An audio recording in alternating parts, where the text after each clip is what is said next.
अस्सलाम वालेकुम दोस्तों, कैसे हो? मुझे उम्मीद है कि आप सब सही होंगे। आज जो हम बात करने वाले हैं वो बात करेंगे आर्टिकल 40 के बारे में। बहुत सारे लोगों को मालूम नहीं है, जो लोग सऊदी अरब के अंदर रहते हैं उनको अपने हक़ के बारे में मालूम नहीं है। कंपनियां या कफ़िल हमारा क्या-क्या हक़ है, हम इनसे ले सकते हैं और क्या-क्या परेशानियां हमें यहाँ पे आ सकती है और कौन-कौन सी चीज़ के लिए हम इनको बोल सकते हैं जो कि इनकी मजबूरी है कराना, क्योंकि यहाँ पर सऊदी गवर्नमेंट ने सीधे-साधे कहा है कि ये अधिकार प्रवासी के रहते हैं और जो भी काम करता है उसके रहते हैं। पूरी जानकारी आपको मिलेगी और भी इम्पोर्टेंट खबरें हैं जो अभी आज रेट क्या चल रहा है सऊदी रियाल का, आप पैसा भेजना चाहते हैं या फिर मंगाना चाहते हैं, उसके हवाले से बात करेंगे। और एक नया तरीका है, आपके साथ फ्रॉड हो सकता है तो उसके हवाले से बात करेंगे। चैनल को आप पहली बार देख रहे हैं तो सब्सक्राइब ज़रूर कर लें और साथ ही साथ बेल आइकन ज़रूर प्रेस कर दें, आने वाले वक्त में ऐसे ही इन्फॉर्मेशन आपको मिलती रहे और आप हमेशा हमारे साथ में जुड़े रहें। सबसे पहले मैं आपको बताना चाहूँगा सऊदी में जो अगर आप घर पे पैसा भेजना चाहते हैं तो भेज सकते हैं। ₹22 कुछ पैसे अभी रियाल चल रहा है, आप उसका एक्सचेंज रेट ले सकते हैं। अगर पाकिस्तानी है तो पाकिस्तान में भेज सकते हैं, लगभग ₹74 कुछ पैसे आपका रेट मिल जाएगा। अलग-अलग बैंकों का अलग है, मतलब 10-20 पैसे का फ़र्क रहता है, आप उसके हिसाब से आप भेज दीजिए। अब बात कर लेते हैं, अगर आप सऊदी अरब में काम करने के लिए आ रहे हैं तो फिर आपको क्या-क्या अधिकार मिलने वाले हैं और क्या-क्या परेशानी आ सकती है। सबसे पहली चीज़ ये है कि जिस काम पे भी आप आते हैं, पहले उस काम के लिए आप ये ज़रूर देख लें कि भई मुझसे ये काम होगा या नहीं होगा। अगर यहाँ पे आने के बाद में आप आ गए, आने के बाद में आपने क्या करा, अपने कफ़िल को परेशान करना शुरू कर दिया, कंपनी को परेशान करना शुरू कर दिया कि मैं यहाँ पे काम नहीं करूँगा, मुझे भेज दीजिए, ये कर दीजिए, वो कर दीजिए, तो कंपनी बिल्कुल हाथ ऊपर खड़े कर लेगी। आपका कफ़िल हाथ ऊपर खड़े कर लेगा, कोई भी पैसा आपको नहीं देने वाला है। अगर आपने वापसी होना है तो आप अपना टिकट लगा के वापसी होंगे। 90 दिन का आपके पास में टाइम होता है, उस 90 दिन के अंदर ना ही आपको कफ़िल या कंपनी ज़बरदस्ती रोक सकते हैं। अगर आपका मन करता है तो आप वहाँ पे काम करें, क्योंकि वो एक ट्रायल पीरियड होता है। उस बीच में आप वहाँ से आना चाहते हैं तो आ भी सकते हैं, कोई भी मसला नहीं है। लेकिन जो खर्चा रहेगा टिकट वगैरह का, सारी चीज़ का, वो खर्चा आपको खुद करना होगा और ये आर्टिकल साफ-साफ बोलता है। और अगर कोई भी बंदा आता है, कोई उसको काम पसंद नहीं आता है तो वो वापस जाना चाहता है तो अपने खर्चे से जाएगा। ये आर्टिकल साफ-साफ बोल रहा है।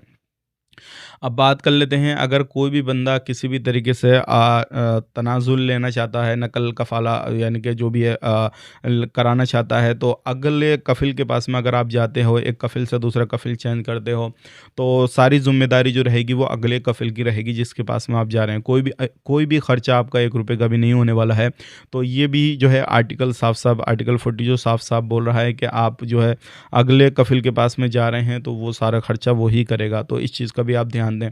अगर खुदा ना करे आप वहाँ पे ख़त्म हो जाते हैं, आप डेथ यानी कि किसी भी तरीके से कोई हादसा हुआ, नॉर्मली आपकी जो है मौत हो गई वहाँ पे, और आपकी जो डेड बॉडी है उसकी ज़िम्मेदारी रहती है, जो इस कंपनी में कफ़िल के पास में काम करते हैं उसकी ज़िम्मेदारी है पूरी कि वो आपकी बॉडी आपके शहर तक या फिर आपके देश तक जो है वो भेजें। मिसाल के तौर पे आपकी इंडिया तक फ़्लाइट थी तो वो इंडिया में किसी भी जो थी, मुंबई से फ़्लाइट थी तो वो मुंबई तक आपकी बॉडी भेजेंगे, उनकी एक ज़िम्मेदारी रहती है। तो ये भी आपकी क कंपनी या कफ़िल की ज़िम्मेदारी रहती है। और दूसरी चीज़ ये है, वहाँ पे जाने के बाद में आपका इकामा हुआ, आपका वर्क परमिट हुआ, या फिर आपका एग्ज़िट री-एंट्री वीज़ा हुआ, या फिर आपका फ़ाइनल जब आप आते हैं वहाँ से 2 साल 4 साल लगा के वो टिकट हुआ, तो ये सारी जो ज़िम्मेदारियाँ हैं वो आपके कफ़िल की हैं, इसमें आपका एक भी रुपया नहीं जाएगा।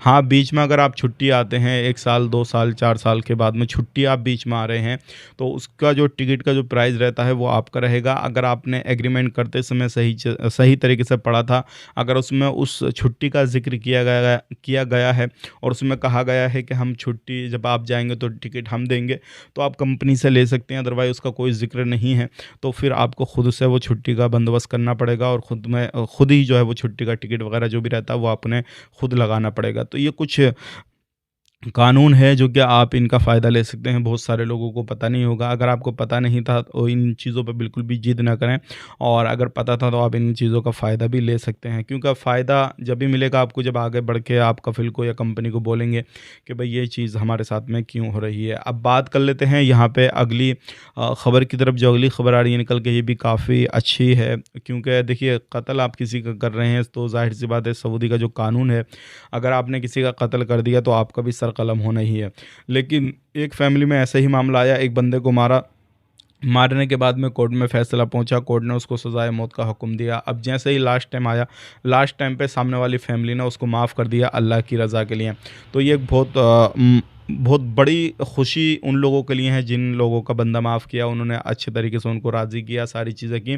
तो आप ऐसा कोई भी कदम सऊदी अरब के अंदर ना उठाएँ जिससे आपको परेशानी हो या कुछ भी हो। सऊदी अरब के अंदर चलते ही चलते गाड़ी में लग गई आग, लेकिन खुदा की ये बेहतरी रही कि कोई भी उसमें जान नहीं गई। तो अगर आप ड्राइव कर रहे हैं तो सावधान रहें, सतर्क रहें, क्योंकि हो सकता है कोई टेक्निकली उसमें कोई प्रॉब्लम हो किसी भी तरीके से इंजन वगैरह की, या फिर आप ज़्यादा उसमें ऐसा कोई सामान रख दिए हों जिससे ब्लास्ट होने के बाद में आग लग गई हो। तो ये थी कुछ जानकारियाँ जो कि मैंने आप तक शेयर कर दी। वीडियो अच्छा लगा लाइक करें, शेयर करें। चैनल को देखने के लिए बहुत बहुत शुक्रिया। आप अपना ख्याल रखें, अपनी फैमिली वालों का ख्याल रखें। Take care, bye bye.